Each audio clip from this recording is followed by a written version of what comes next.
How to block people on Facebook Messenger. Hello everyone and welcome to Tech Talks. To block people on Facebook Messenger, all you need to do is follow these few simple steps. So first thing first, open your Messenger app. Now search for the people whom you want to block.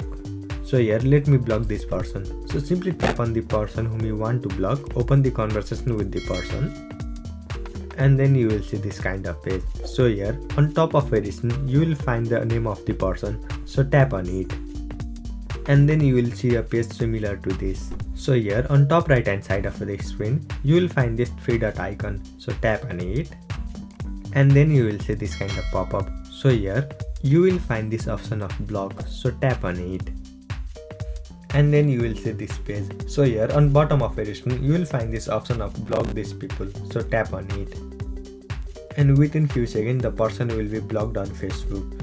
So wait for few seconds, and here you can see I have successfully blocked this person from Facebook Messenger. So this is how you can block people on Facebook Messenger. I hope you found this video helpful. Thank you for watching. Follow us for more helpful tutorials. Subscribe.